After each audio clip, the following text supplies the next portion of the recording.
Deputy speaker Punjab assembly دوست مزاری کی rolling کے خلاف سماعت آج صبح 11:30 بجے ہوگی۔ فل کورٹ بنانے کی تمام درخواستیں مسترد۔ معاملہ قانون کا ہے، دلائل میرٹ پر سنے۔ اتنا بڑا کیس نہیں کہ لارجر بینچ تشکیل دیا جائے۔ تفصیلی وجوہات بعد میں جاری کی جائیں گی۔ Chief justice of Pakistan justice Umar Ata Bandial کے remarks. Deputy speaker ruling case کے بینچ پر حکومتی اتحاد کا اعتراض، فیصلہ مسترد۔ سپریم کورٹ کے 3 رکنی بینچ کی عدالتی کارروائی کے بائیکاٹ کا اعلان کر دیا۔ حکومت چاہتی ہے کہ کوئی ادارہ مداخلت نہ کرے۔ پنجاب کے کیس میں عدالتی کارروائی کا بائیکاٹ کریں گے۔ جب ایک ادارے سے متعلق فیصلہ دیا جا رہا ہے تو عدلیہ کے بھی پورے ادارے کو بیٹھنا چاہیے تھا۔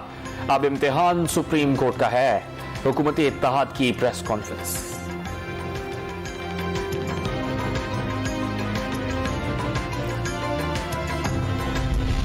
وزیراعظم ہاؤس میں حکومتی اتحاد کا اہم اجلاس آج ہوگا۔ شہباز شریف صدارت کریں گے۔ مریم نواز اور بلاول بھٹو زرداری بھی شریک ہوں گے۔ آئندہ کے لائحہ عمل پر تبادلہ خیال کیا جائے گا۔ پی ڈی ایم رہنماؤں کی پریس کانفرنس کا ایک جملہ توہین عدالت ہے۔ شاہ محمود قریشی کا دعویٰ، عدالتی فیصلے سے تصدیق ہو گئی۔ حمزہ شہباز وزیراعلیٰ پنجاب منتخب ہی نہیں ہوئے۔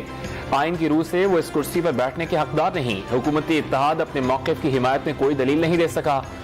تحریک انصاف کے رہنما اسد عمر کا موقف۔ لاہور کی انسداد دہشت گردی کی عدالت میں لانگ مارچ کے دوران توڑ پھوڑ کیس کی سماعت۔ یاسمین راشد، حماد اظہر اور دیگر رہنماؤں کی عبوری ضمانتوں میں 5 اگست تک توسیع۔ وزیراعظم شہباز شریف نے وفاقی کابینہ کا اجلاس آج طلب کر لیا۔ سیاسی اور اقتصادی صورتحال کا جائزہ لیا جائے گا۔ گورنر اسٹیٹ بینک کی تعیناتی کا بھی امکان۔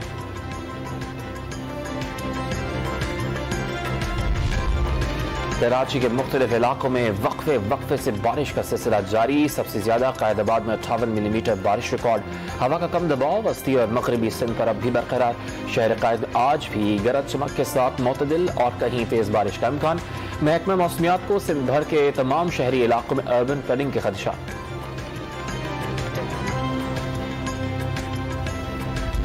کراچی کی بیشتر شاہراہوں پر جمع بارش کا پانی نکالا نہ جا سکا۔ کل شروع ہونے والی بارش کے دوران سڑکیں تالاب کا منظر پیش کرتی رہیں۔ انڈر پاسز بھی پانی سے بھر گئے۔ ڈیفنس فیز 4 کی سڑکیں نہروں میں تبدیل، پانی گھروں میں داخل۔ علاقہ مکی نقل مکانی پر مجبور۔ تھنڈو ڈیم میں طغیانی، پانی سڑکوں پر آ گیا۔ گجاب کا زمینی رابطہ منقطع۔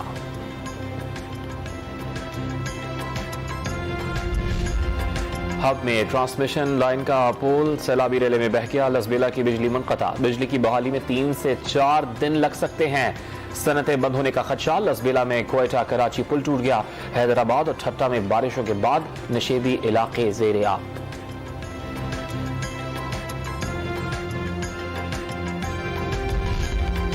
راول ڈیم میں پانی کی سطح بلند ہونے سے سپل وے کھول دیے گئے۔ وزیراعلیٰ پنجاب کا راولپنڈی اور لاہور میں انتظامیہ متعلقہ اداروں کو چوکس رہنے کا حکم۔ نشیبی علاقوں سے پانی کی نکاسی کو کم سے کم وقت میں یقینی بنانے کی ہدایت۔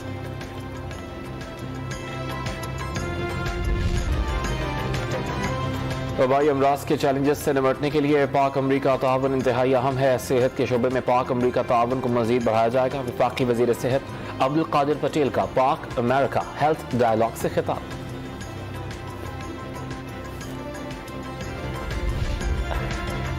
گال ٹیسٹ میچ میں پاکستان 191 رن 7 کھلاڑی آؤٹ پر اپنی پہلی اننگ آگے بڑھائے گا۔ قومی کرکٹ ٹیم کو میزبان ٹیم کی پہلی اننگز کی برتری ختم کرنے کے لیے مزید 187 رنز درکار۔